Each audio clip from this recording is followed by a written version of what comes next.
우리 성도님들 지난 3일간 우리 성령님과 동행하시는 삶을 사셨는지 모르겠습니다. 주일 말씀처럼 우리가 교회로 모였다고 한다면 성령과 함께 동행하는 것이다 라고 말씀을 드렸는데, 이제는 그 성령과 함께 요구하는 사랑의 삶에서 주는 사랑의 삶으로 살다 오신 성도님들을 주님의 이름으로 축복합니다. 오늘 함께 나눌 말씀은 느헤미야 10장 말씀입니다. 이제 얼마 안 남았습니다. 한 두 주, 세 주 지나면 이제 느헤미야 말씀 정리가 되는데, 오늘은 이 10장 말씀 가운데 이스라엘 백성들의 언약 갱신에 관한 내용으로 함께 은혜를 나누려고 합니다. 지난 2주간에 걸쳐서 이 성벽 공사를 마친 이스라엘 백성들의 이제 하나님과의 신실한 관계 회복을 나누었습니다.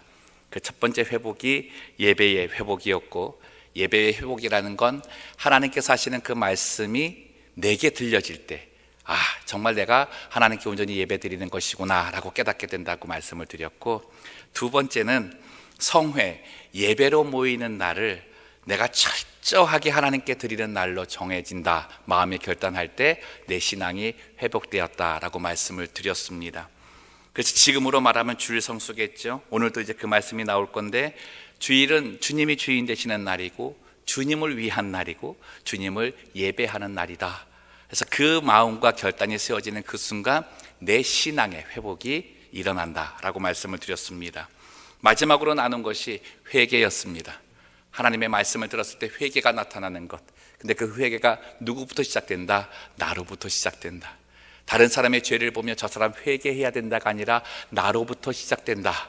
그래서 그것이 확장이 되어서 나의 가정, 그리고 나의 교회, 나의 민족의 죄를 갖고서 하나님께 나아가는 모습이 온전한 하나님과의 신실한 관계 회복의 모습이다라고 말씀을 드렸습니다.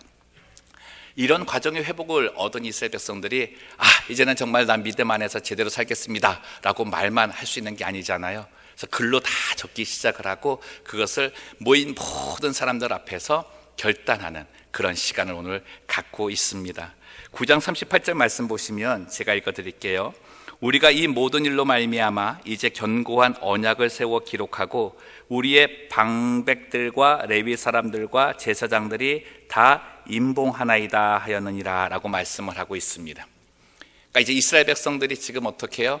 그냥 단지 마음에 이제 나 잘 믿을 거야, 이제 나 예배 잘 드릴 거야, 주일 성수 잘할 거야로 끝나는 것이 아니라 그걸 글로 남겨서 모든 사람 앞에서 인을 치고 봉합을 하고 그것을 지키기로 결단을 했다는 것입니다.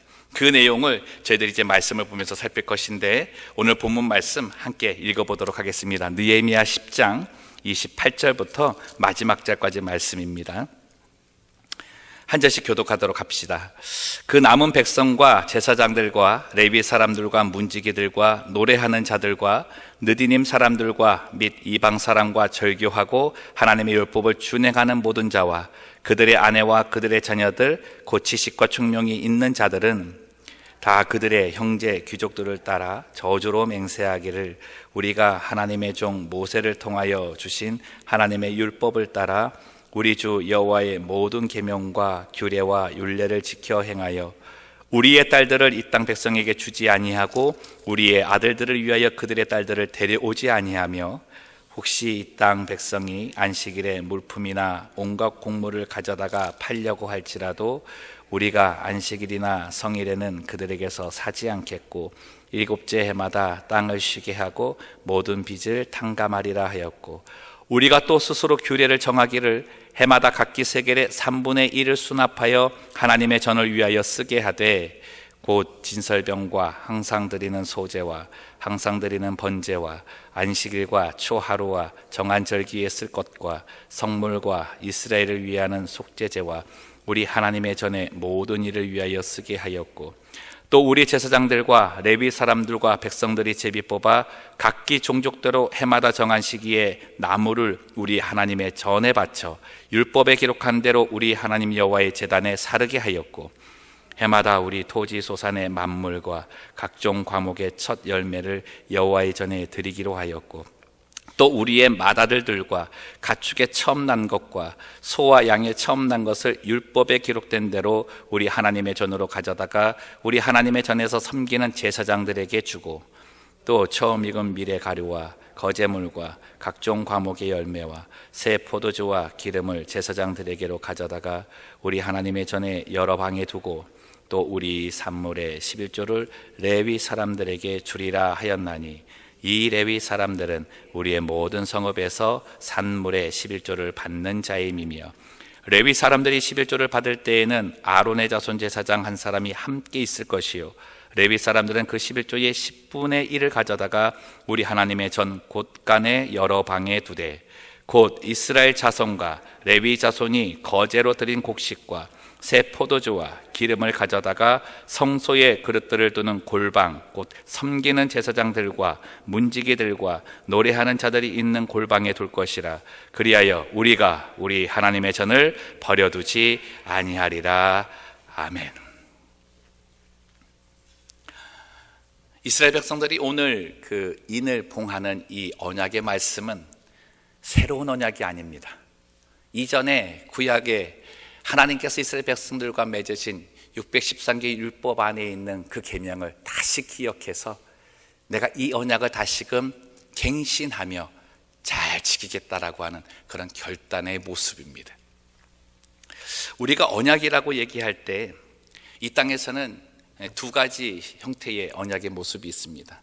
하나는 양쪽이 균등한 가운데 평등하게 맺는 언약이 있고, 하나는 강자와 약자 사이에 맺는 불평등의 언약이 있습니다. 이 두 가지 모두가 다 서로의 이익을 위한 것이 목적이 되어서 언약을 체결합니다. 근데 성경에는 이 땅의 이 언약을 넘어서는 아주 특별한 언약 하나가 나옵니다.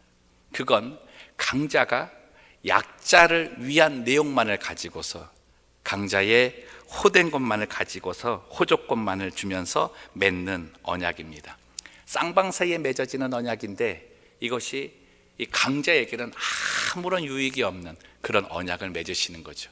그게 하나님과 하나님의 사람들과 맺은 언약입니다.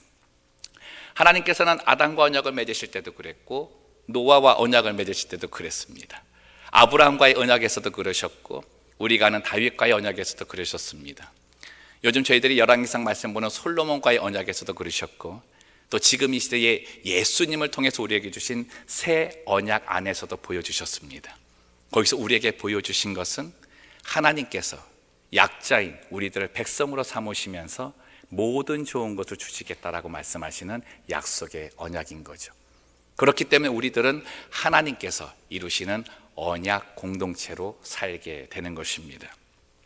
여기에 또 하나의 축복이 있습니다. 그 축복은 하나님은 하나님께서 주시고자 하는 이 호조권의 언약을 그의 신실함을 다하여 우리에게 지키고 계신다는 사실입니다. 여러분, 하나님은 우리에게 이 약속을 주신 이후에 한 번도 어긴 적이 없으십니다. 정말 그에게 어떠한 손해가 오더라도 하나님은 하신 말씀에 대해서 다 지키셨다는 것이죠. 그의 신실하심이 이 언약 안에 있습니다. 하나님께서 주신 이 언약 가운데 새 언약, 그것이 구원의 말씀 아니에요? 우리가 구원의 확신을 갖고 있는 것도 하나님께서 예수 그리스도를 믿는 자마다 영생을 얻게 되고 구원을 얻게 될 것이다라고 하는 약속의 말씀을 주셨기 때문에 우리에게 구원의 확신이 보장된 것 아닙니까? 그 신실하신 하나님이 있는 그 약속, 그 신실함의 언약을 맺는 우리들이 바로 하나님의 언약 공동체로 살고 있는 것이죠. 사랑하는 성도 여러분, 생각해 봅시다. 하나님의 이 언약의 신실하심에 대해서 나는 얼마나 신실함으로 이 언약에 대하고 있습니까? 어떠한 모습으로 하나님의 신실한 언약에 반응하며 살아가고 계십니까? 예전에 약속을 너무 안 지키는 분이 계셔가지고 이렇게 물었어요. 아니, 집사님은 약속을 뭐라고 생각했어요? 그랬더니 이렇게 대답하셨어요. 약속은 깨라고 있는 거예요. 참 그렇겠다 생각했습니다. 하나님 앞에서의 우리의 죄성의 모습은 이 모습이 아닌가. 언약을 지킨다고 얘기하면서 언제라도 그 앞에 나간다고 자신 있게 얘기하지만 정작 그 언약을 행할 때에는 어김없이 어기는 모습이 우리의 모습이 아닌가라는 생각이 드는 거죠. 예레미야 31장 31절에서 33절 말씀이 이것을 잘 표현하고 있다고 봅니다. 여호와의 말씀이니라. 보라, 날이 이르리니 내가 이스라엘 집과 유다 집에 새 언약을 맺으리라. 이 언약은 내가 그들의 조상들의 손을 잡고 애굽 땅에서 인도하여 내던 날에 맺은 언약과 같지 아니할 것은 내가 그들의 남편이 되었어도 그들이 내 언약을 깨뜨렸음이라. 여호와의 말씀이니라. 그러나 그날 후에 내가 이스라엘 집과 맺을 언약은 이러하니 곧 내가 나의 법을 그들의 손에 두며 그들의 마음에 기록하여 나는 그들의 하나님이 되고 그들은 내 백성이 될 것이라. 여호와의 말씀이니라. 아멘. 하나님과 언약 관계에 있는 우리의 모습을 보면 이 말씀하고 똑같은 것 같아요. 우리는 깨려고 사는 사람 같아요. 언약을 깨려고 하는 사람들 같고, 하나님은 그 깨진 것을 어떻게라도 다시금 지키기 위해서, 다시금 그 언약을 지키는 대상으로 만들기 위해서 새 언약까지 주시면서 아예 내 마음에 그 말씀의 율법을 새기면서까지도 그 관계를 회복시키고자 하시는 그 하나님이 아닌가, 그런 말씀 보는 거죠. 사랑하는 성도 여러분, 우리들이 회개하고 예배를 회복했다고 하였을 때 정말 발견해야 될 것은 약속을 지키시는 신실하신 하나님 발견하는 겁니다. 나를 위해 지금 약속을 지키고 계시는 신실하신 하나님 발견하는 거예요. 그래서 어떻게 해요? 내가 회개하였다, 내가 예배 회복되었다 그러면 내가 하나님과 맺은 언약을 뒤돌아보셔야 됩니다. 나는 그거 지키며 살고 있는가? 나는 그거 지키며 살고 있는가? 단지 그만 기도할 때만, 단지 그냥 기분에 취해서 하나님 제가 이거 하겠습니다 라고 내놓는 그런 모습은 아니라는 거죠. 사랑하는 성도 여러분, 하나님과 어떤 언약을 맺으셨습니까? 그리고 그 언약에 어떠한 신실함으로 보이고 계십니까? 축복합니다. 오늘 이 말씀을 통해서 하나님께 드린 그 언약 신실하게 지키겠다 고백하는 시간 되시기를 주님의 이름으로 축복합니다. 이 일을 이스라엘 백성들이 지금 하고 있는 겁니다. 이전에 하나님과 약속했던 그 율법을 다시금 기억하면서 내가 그걸 이제는 지키겠습니다, 아주 결단하며 나가고 있는 거죠. 하나님과의 언약을 갱신하는 그 모습 속에서는 자세, 태도가 굉장히 중요합니다.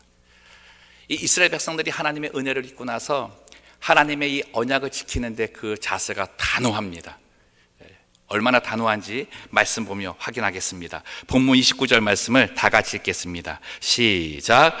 다 그들의 형제 귀족들을 따라 저주로 맹세하기를 우리가 하나님의 종 모세를 통하여 주신 하나님의 율법을 따라 우리 주 여호와의 모든 계명과 규례와 율례를 지켜 행하여. 아멘. 본문 10장에 기록되어 있을 때 1절부터 시작해서 27절까지는 각 집안의 대표가 되는 44명의 이름이 나옵니다. 근데 이 44명의 이름을 이제 이 성경에서는 28절에서 10개의 그룹으로 나누는데, 첫 번째 그룹부터 시작하면 제사장, 레위 사람, 성전 문지기, 노래하는 사람, 성전 막 일하는 사람, 율법에 따라 이방인과 절교한 사람, 아내들, 아들, 딸들, 아라들을 지식과 총명이 있는 사람, 그리고 귀족 형제들, 이렇게 10개의 그룹으로 나누어서 정리합니다. 이 말은 다른 말이 아니라 하나님과 언약을 갱신하는 사람은 하나님의 백성, 이스라엘 백성이라면 다 해야 된다는 거예요. 예외가 없다는 겁니다. 하나님의 말씀이 하나님의 음성으로 들려지는 하나님의 백성은 이 언약 앞에서 나는 안 지켜도 되라고 말할 수 없다는 거죠. 다 지켜야 되는 말씀이 하나님의 언약이라는 겁니다. 그 결단을 하고 다 모이라고 한 거예요. 그러고 나서 어떻게 합니까? 그들의 결단을 보면 우리가 축복으로 맹세한다가 아니라 우리가 저주로 맹세한다라고 말하고 있어요. 우리가 저주로 맹세한다. 이제는 하나님께서 이스라엘 백성들에게 오면서 그랬어요. 너희가 이 율법을 지키면 내가 너희에게 이렇게 축복할 것이다. 그게 너무나 많이 가까이 다가왔죠. 그래서 복받기 위해서 하나님의 율법을 지키고자 하는 마음도 많았습니다. 근데 그렇지 않아요. 지금은 어떻게 해요? 내게 있어 손해를 보더라도 하나님, 내가 이 말씀을 지키지 않으면 오히려 내가 차라리 저주를 구해서 저주를 받겠습니다라고 하는 그런 마음의 자세로 하나님 율법 앞에 선다는 것이죠.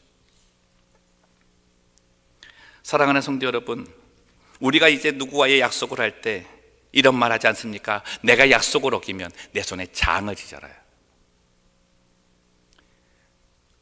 내 손해가 있고 내가 무엇을 잃을 것 같은 그런 결단을 하는 그 약속이 더 강한 약속이라는 거죠. 우리는 오히려 지금 믿음의 회복을 갖는 그 순간에는 예전과 같은 그런 약한 모습으로 하나님 율법을 지키겠습니다가 아니라 더 강한 마음을 가지고 결단을 가지고 그 약속 지키겠습니다라고 하나님께 나아가는 그런 태도가 필요하다는 것입니다. 단순히 하나님 지켜드릴게요 라고 한다는 거죠.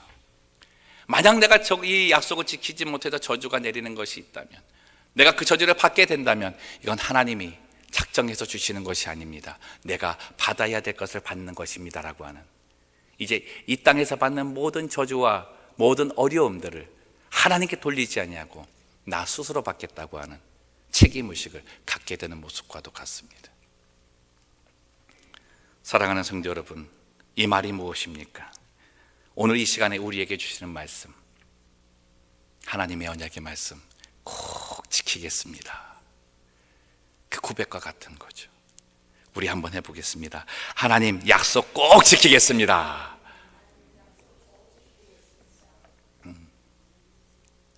하나님의 약속 꼭 지키겠습니다.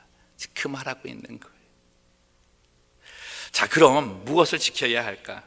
본문에 기록되고 있는 이스라엘 백성들의 언약 행신의 내용을 보면 이 시대에도 우리가 적용할 수 있는 게 다 들어가 있다고 생각을 합니다.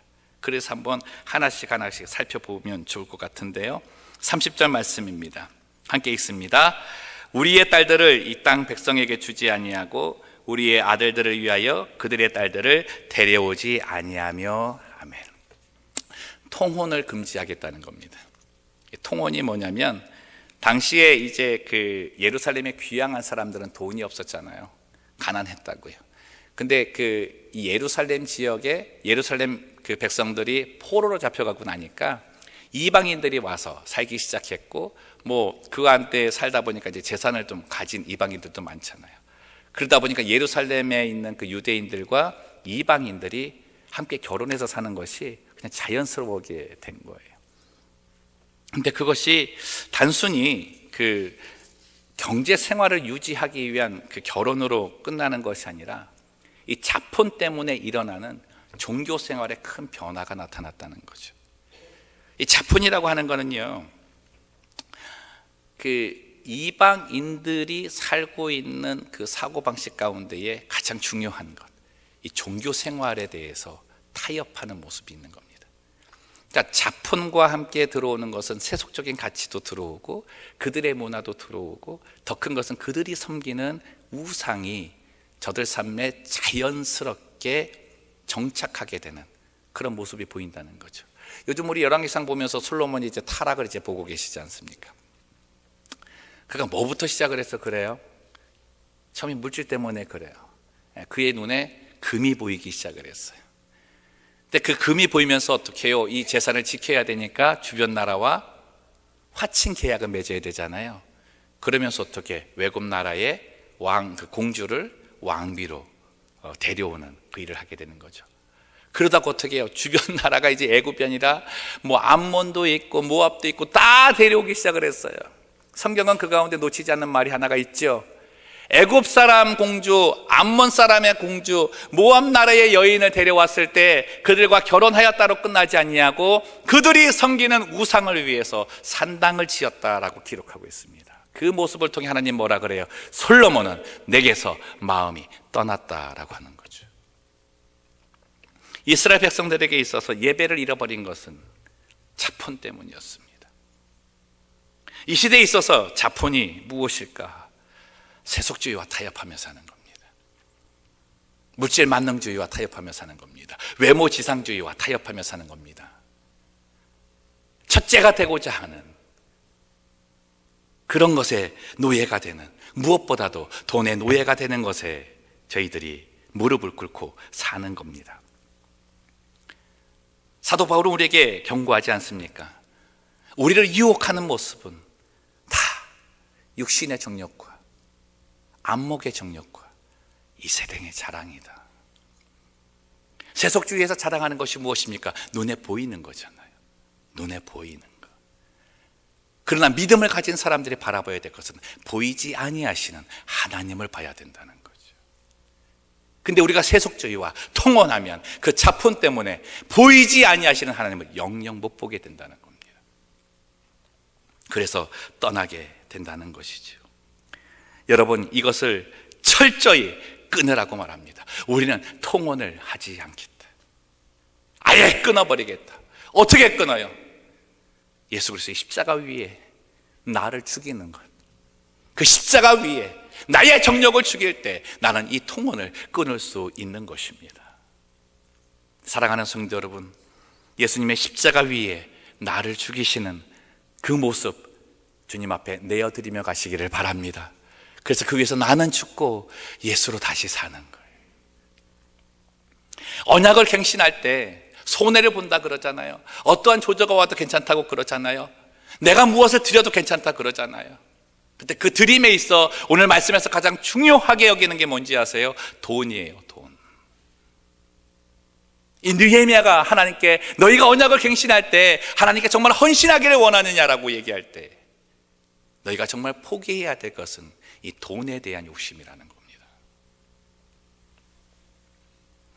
그들이 결단한 내용 가운데에 그 말씀이 있습니다. 39절 마지막 소절인데요. 그리하여 우리가 우리 하나님의 전을 버려두지 아니하리라. 하나님의 전을 소중하게 여기면서 이제 살겠습니다 라고 하는 거죠. 이스라엘 백성들이 이 성전과 성벽이 이제 다 건축되었을 때 그들은 하나님 앞에서 자신들의 죄를 회개하고 눈물을 흘렸잖아요. 그 회개의 내용에 가장 큰 게 뭐였습니까? 성전을 버린 거예요. 성전을 버린 거예요. 근데 이 느헤미야 말씀을 통해서 가르쳐 주는 건 성전의 허물어짐과 함께 우리의 삶이 허물어지게 되고 성전이 재건됨과 함께 우리의 삶도 다시 재건된다라고 하는 것을 가르치는 거죠. 근데 이 성전의 이 재건이 건물의 재건이 아닙니다. 그 안에서의 예배자로서 회복되어서 예배가 재건될 때 우리의 삶이 재건된다 말씀하는 거죠. 성전을 버렸다, 성전을 떠났다라고 하는 얘기는 마음 두지 않았다는 거예요.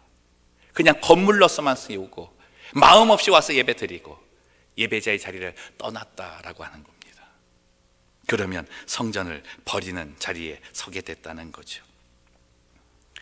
그들이 결단하는 성전에 지키는 모습입니다. 31절 말씀. 혹시 이 땅 백성이 안식일에 물품이나 온갖 곡물을 가져다가 팔려고 할지라도 성일에는 그들에게서 사지 않겠고 일곱째 해마다 땅을 쉬게 하고 모든 빚을 탕감하리라 하였고 아멘. 자, 성전을 지키는 모습입니다. 이 시대로 말하면 철저한 주일 성수입니다. 철저한 주일 성수. 성일에 모이는 그날을 절대 어기지 않겠다라고 하는. 두 번째는 교회 공동체 사랑의 실천입니다. 철저한 주일 성수는 예배자의 자리 내가 지키겠다는 것이고 교회 공동체의 사랑의 모습은 일곱째 해마다 땅을 쉬게 하면 경작하는 사람은 쉬는 땅에서 그 소사를 얻지 않는 거예요. 근데 어떻게 경작을 이렇게 실컷 하다가 1년 놔둔다 그랬을 때 열매가 안 맺힙니까? 아니에요. 열매는 맺혀요. 근데 그거 놔두라는 거예요. 누구를 위해서? 과부와 가난한 자들을 위해서 놔두라는 거예요. 이게 율법입니다. 또한 6년 동안 빚을 지고 열심히 일하는 그런 그 노예적인 삶을 사는 그 백성들 어떻게 해요? 자기 형제들을 탕감해 주라는 거예요. 7년째는 이제 탕감해 주라. 그래서 교회 안에 있는 경제적 어려움을 겪고 있는 사람들과 고통을 함께 나누라라고 하는 겁니다. 이게 교회 지키는 거라는 거예요. 이게 교회 지키는 거예요. 그래서 어떻게 해요? 예배가 온전하여지고 성도의 교제가 온전하여지는 모습이 우리가 지금 이 시대에 교회를 지키는 모습이다라고 가르쳐주고 있는 것입니다. 저는 이 포트랜드 영락교회가 이 모습 같기를 정말 주님의 이름으로 축복합니다. 우리 모두가 여기에 깨어 있어야 되는 거죠. 여기에 깨어 있어야 되는 거죠. 제가 주일 성수에 대해서는 언제 이 주일날 함께 나눌 거기 때문에 그때 함께 나누기로 하고요. 또 함께 나눌 수 있는 그 두 번째 성전 지키는 모습은 오늘 본문의 32절 36절 말씀인데 이것을 요약하면 33절 끝부분의 말씀입니다. 우리 하나님의 전에 모든 일을 위하여 쓰게 하였다. 우리 하나님의 전에 모든 일을 위하여 쓰게 하였다. 헌금 생활입니다.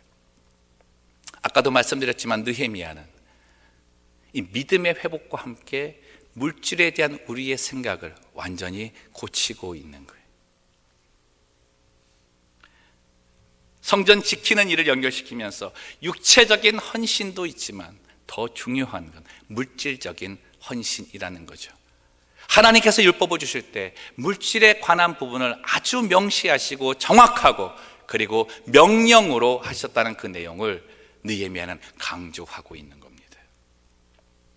그 안에 이 39절까지 이어지는 이 물질적인 헌신 안에 11조의 강조도 있는 거죠. 느헤미야가 신앙과 물질을 연결해서 이 백성들에게 가르쳐 주는 이유가 있습니다.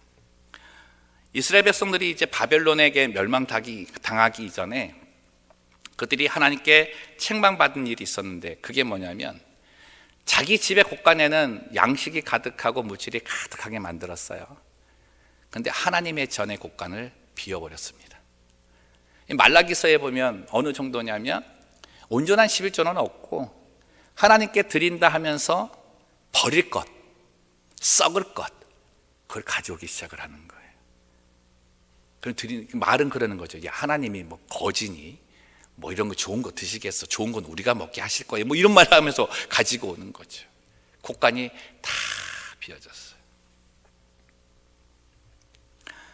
우리 주님께서 말씀하시죠. 물질이 있는 곳에 마음이 있다. 하나님의 전의 곳간이 비워졌다는 얘기는 하나님의 전에서 그들의 마음이 떠났다는 겁니다. 당시의 성전 창고의 이제 풍요로운 그 모습은 하나님께서 이스라엘 백성들을 풍요롭게 하셨다는 것의 증표였습니다. 그러니까 공급자 하나님에 대한 자기 신앙의 표시가 헌금으로 나타난 거죠. 하나님이 주시지 않으면 나는 성전 곳간을 채울 수가 없는 거잖아요. 그 성전 곳간에 풍요롭다고 하는 얘기는 그 당시 이스라엘 백성들이 풍요롭게 산 거예요. 근데 그들이 공급자이신 하나님을 저버리기 시작한 거죠. 바알을 섬기기 시작을 하고 아세라를 섬기기 시작하면서 그들이 줬다는 거예요. 그들이 줬다는 거예요.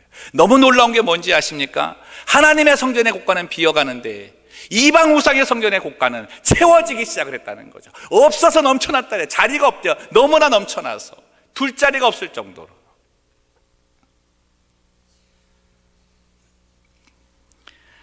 불행하게도 지난 수십 년 동안 이스라엘 백성은 축복 주신 하나님을 배반하고 살았습니다. 그래도 어떻게 됐어요?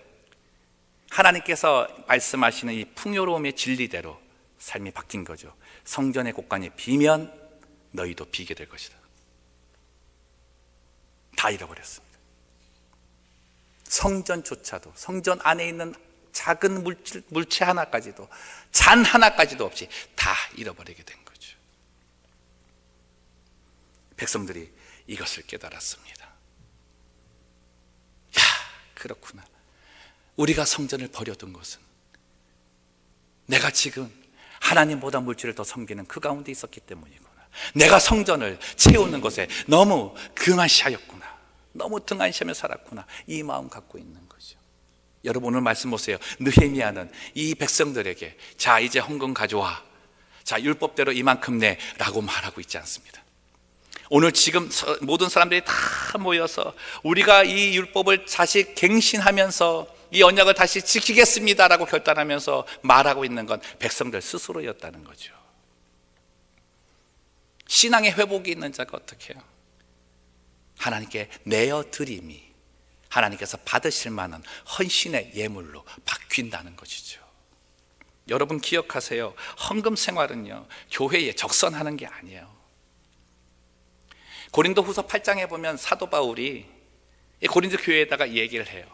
귀한 연보를 우리들이 준비해서 이제 예루살렘 교회에 가져다 주어야 하는데, 정말 마게도냐에서 얻은 그 연보를 설명하면서 무엇이라고 말하냐면 그들이 연보한 이유는 하나님에게서 은혜를 받았기 때문에 그 은혜를 나누는 것이다 라고 얘기를 합니다.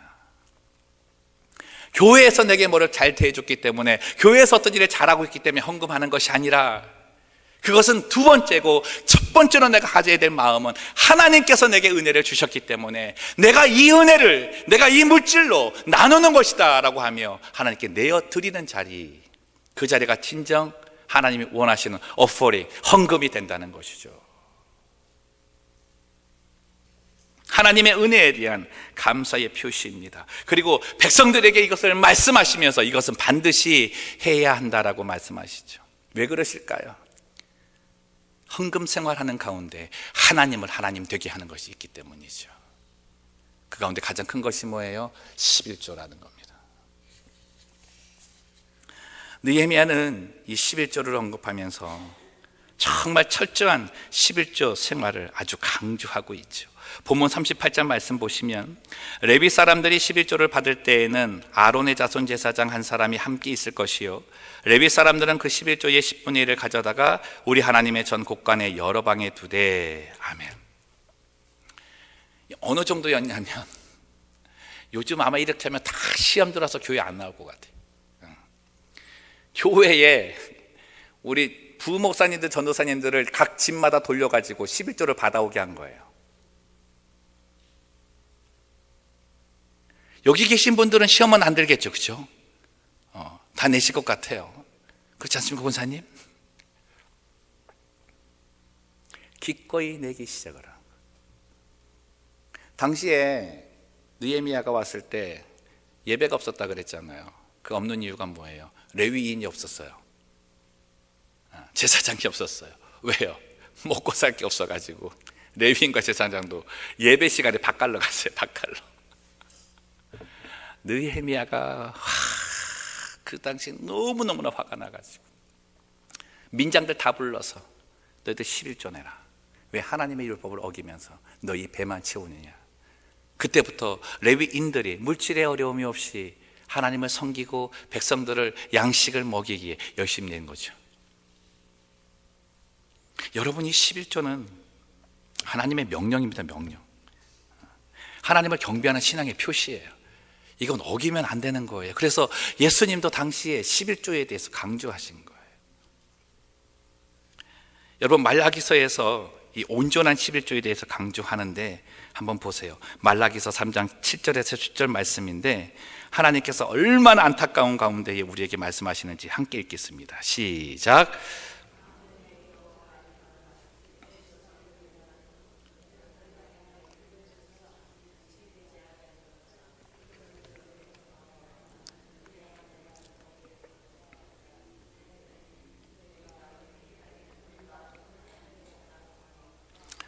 사람이 어찌 하나님의 것을 도둑질하겠느냐. 그러나 너희는 나의 것을 도둑질하고도 말하기를 우리가 어떻게 주의 것을 도둑질하였나이까 하는도다. 이는 곧 11조와 봉헌물이라. 너희 곧 온 나라가 나의 것을 도둑질하였으므로 너희가 저주를 받았느니라. 만군의 여호와가 이르노라.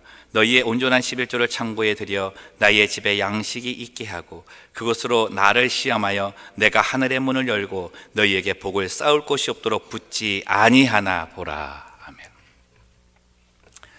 온전한 11조가 하나님께로 돌아오는 방법이라는 거예요.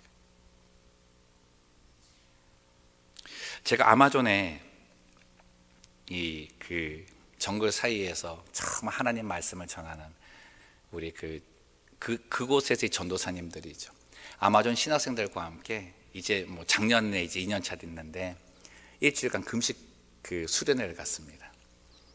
이제 5월 달에 가서 금식 수련회를 가졌었는데, 그러니까 4일을 꼬박 굶는 거죠. 하루에 물 이거 500ml 하나만 주고서 이제 금식 기도하는 거예요. 그러다 이제 말씀을 나누는데 에베소서에 보면 그런 말씀이 있습니다. 도둑질하는 자는 그만 도둑질하고 이제는 자기가 힘을 다해 얻어서 다른 사람을 구제하라 라는 말씀이 있어요. 근데 그 아마존 그 신학생들의 삶이 정말 힘들거든요. 어느 정도냐면 그 고구마 같이 생긴 거 하나 가지고서 3일을 들어가요. 3일 깊은 숲을 들어가서 한 그 성인 8명이 이렇게 손잡고 해야 이렇게 두를 수 있는 나무 있잖아요. 그 나무 하나를 자르러 가요. 그 나무 하나를 자르면 일주일에 살 수 있는 돈을 버는 거죠. 3일 가서 하루 자르고 3일 나오는 거예요. 이 돈이 그렇게 많겠어요? 그들이 돈이 그렇게 필요한 건 아닌데 자식을 낳고 이제 학교가 생기다 보니까 학용품을 사줘야 된대요. 그 차도 없어요. 이렇게 밖으로 나가는 것도 없어요. 한 번 시내 나오려면은 24시간 그 택시 타고 나와야 돼요. 한번 가보세요. 정말 좋은 경험이에요. 그 가운데 한 분이 그 말씀 보면서 큐티를 하는데 저한테 그러는 거예요. 난 너무나 많이 도둑질하고 살았대요. 그래서 생각을 해봤어요. 아니 가서 그렇게 일하고 오는 사람이 서로가 훔칠 것도 없어요. 가져갈 것도 없는데 뭘 도둑질했는가 그랬더니 11조 때 먹었다. 얼마 안 되는 그 가운데에 그 11조가 그래도 자기에게 보면은 큰 돈이잖아요. 그 생활 속에는 큰 돈인데 이게 너무 아깝더래요. 못 내겠더래요. 그 말씀 들으면서 정말 많이 회개했습니다. 많이 회개했습니다. 왜 하나님께서는 하나님께로 돌아오는 방법을 11조라 그러셨을까? 여러분 가장 힘들어요. 가장 힘들어요. 해보세요. 자, 11조 계산해 봅시다. 100원이면 얼마? 이거 미국이니까 달러로 해야 되겠구나. 100불이면 몇 불? 10불. 1000불이면 몇 불? 100불. 10,000불이면 몇 불? 1000불. 이제부터 시험 들죠? 10만 불이면 몇 불? 10,000불. 왜 대답을 안 하세요? 많이 얻기를 원하지 않으세요? 여러분 헌금생활, 예수님께서 가르쳐 주시는 헌금생활을 말씀드릴까요? 전부를 드리라고 하십니다. 우리의 계산하고 달라요. 전부를 드리기를 원하시는데 그 가운데 어떻게 10분의 1을 내게 주라 그러시는 거예요. 그 전부의 가르침이 어디에 나타나요? 과부의 두레돈에서 나타나는 겁니다. 예수님의 가르침이에요. 우린 찬양했습니다. 나 무엇과도 주님과 바꾸지 않을 것이다. 여러분 물질과는 바꾸고 살잖아요. 물질과는 바꾸고 살지 않습니까? 신명기 26장 12절에 보면 이 11조의 사용은요, 레위 사람들과 제사장의 삶을 지키는 것도 있지만 가난한 자를 구제할 수 있는 사회 제도로 하나님께서 마련해 놓은 거예요. 그래서 은혜를 나누는 겁니다. 은혜를 나누는 거. 하나님께 받은 은혜를 물질로 나누는 거예요. 온전한 11조 하시는 성도님들 되시기를 주님의 이름으로 축원합니다. 온전한 11조들이 있어요. 저는 이 11조 때문에 축복받은 사람을 너무너무나 많이 알고 있어요. 오늘 시간이 없어서 말씀을 드릴 수가 없어요. 느헤미야는 이 헌금을 이렇게 이야기하면서 아주 중요한 것 하나를 또 가르쳐 주고 있습니다. 그게 뭐냐면 재정의 투명성이에요. 재정의 투명성. 아마 이 시대에 있어 헌금 생활을 할 때, 우리 성도들이 헌금 생활을 할 때 헌금 생활을 가로막는 장애물 중에 하나가 교회의 부정입니다. 교회 재정의 부정이에요. 믿지 못해도 못 내겠다는 사람들이 너무나 많아요. 보통 문제가 아닌데 느헤미야는 그거 잡고 있는 거예요. 여러분 뒤쪽에 가면 이 일이 생겨요. 이 재정의 문제, 부정하는 문제가 이렇게 결단하고 나서 또 생겨요. 언제라도 일어날 수 있는 게 이 돈의 문제라는 거죠. 그래서 어떻게 해요? 레위 사람들이 각 가정마다 이렇게 11조를 거두러 다닐 때 정신 제대로 박힌 제사장을 한 명씩 딸려보내는 거예요. 제대로 받고 오나? 뒤로 꿈치는 거 없나? 잘못 사용하는 거 없나? 사랑하는 성도 여러분, 우리 포틀랜드 영락교회는 모든 성도들이 온전한 11조 생활과 온전한 헌금 생활을 하고 또 그 생활을 하며 마음에 평안하게 믿을 수 있는 교회의 재정의 투명성이 주님 나라 갈 때까지 영원한 교회가 되기를 주님의 이름으로 소망하며 기도합니다. 여러분 너무 중요한 것 같아요. 말씀을 정리합니다. 하나님께서는 이스라엘 백성들을 출애굽시키시면서 성막을 지으시고 성전 중심의 삶을 살라 그랬었습니다. 성전에 마음을 두라 그랬어요. 이 시대에 있어서는 우리 자신이 성전이겠죠. 그러니까 우리 자신 안에도 주님이 계십니다. 그런데 하나님께서는 예수님을 통해서 그리고 사도들을 통해서 우리에게 말씀하시는 것, 그 성전들이 모여 교제를 나누라 하셨어요. 그것이 교회입니다. 그래서 교회에 마음을 두고 관심을 두고 그곳에 나의 물질로 지키는 모습이 필요한 거죠. 예배만 있으면 교회가 아닙니다. 예배와 펠로우십이 함께 있는 거죠. 그거 성도님들이 지켜가라는 거예요. 이러한 삶을 사는 자가 하나님의 언약 공동체입니다. 세속주의와 연을 끊으시기를 바랍니다. 정말 물질에 대한 우리 생각을 좀 바르게 정립했으면 좋겠습니다. 물질의 주인 하나님이십니다. 믿으십니까? 공급하시는 분 하나님이십니다. 걷어가시는 분도 하나님이십니다. 경제를 우리가 어떻게 할 수 없잖아요. 건강과 비슷하다니까요. 근데 왜 하나님의 공급을 끊게 만들며 사시려고 그러시냐? 내가 너희에게 쌓을 곳이 없도록 부어주지 아니하나 한번 시험해보라고 하실 정도의 그 하나님의 마음, 네 마음 내게 좀 두라고 하시잖아요. 교회 안에 마음 두고 사십시오.